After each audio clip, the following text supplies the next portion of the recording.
But first, the emotional reunion after almost 80 years of two elderly men who were briefly thrown together when they were toddlers by the horrors of the Holocaust.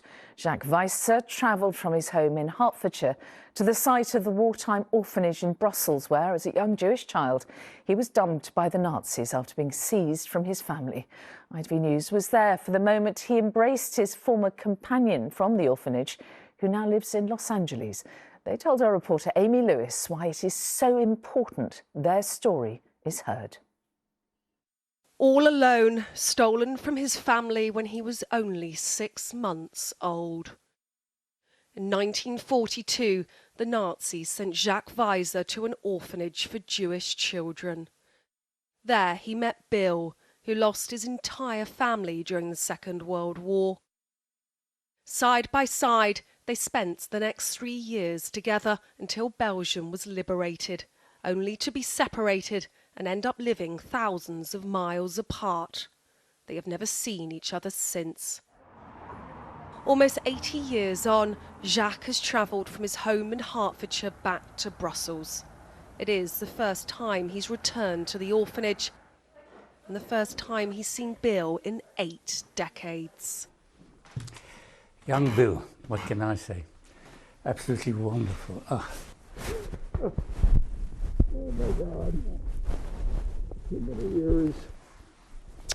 What can I say? To finally see you in the flesh, yeah. That is something. Bill has travelled from his home in Los Angeles for this remarkable reunion. I'm really so happy to see you. Oh, God. It's worth priceless. Priceless. There's no words. I know. And when you think about it, we were together so long and we didn't even know. I know. We were probably playing together, we were probably hitting each other, eating together, whatever we were like doing. 2 peas in a pod, as I said. The last time they were in the Baron de Castro orphanage, which is now a private home, they were 3 years old and living in fear of raids by the Nazis. They are standing where they slept as babies. I'm just astounded because, obviously, having seen the photo and actually seeing the actuality of it all, is absolutely, in a way it's frightening, but it's also an emotional highlight of what obviously took place that many years ago. You spent around 3 years together. What do you remember, if anything, from that time? I remember when they came, the Nazis would come, and we were hidden. I remember being in a closet or cupboard, whatever it was, holding onto a toy truck for dear life. They said, you know, I'm going to put you up there, don't say a word, don't move at all. I remember that very distinctly. Until recently, they didn't even know if the other was still alive.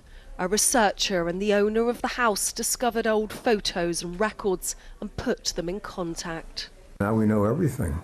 Through all the research that was done, as I said, we came full circle. Then there's no missing pieces now. The resistance moved you around, and that's why you ended up as well surviving. Is it strange that you survived because of people who you don't know the names of, and therefore you've spent your whole life not being able to thank? I agree. I agree.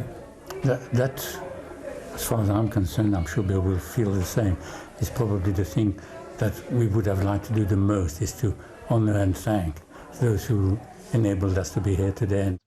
6 million Jewish people died during the unimaginable horrors of the Holocaust.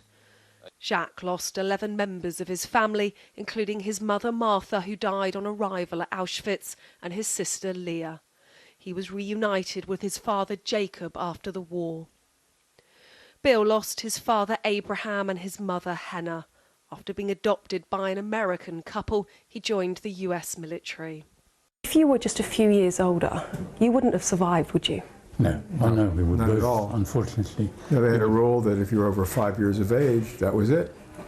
You were arrested, deported. They were born within 6 weeks of each other, but the similarities don't end there. They both have one daughter, both have 2 grandsons, and despite their traumatic early childhood, they both went on to have successful careers. You're even dressed the same. That was not on purpose. Just two great minds think alike, I guess. You both come across as very private, very quiet. So why did you want to do this interview? Because one day there will be somebody or a bunch of people say it will never happen. It was very important to do this as our call to legacy for us. Sure.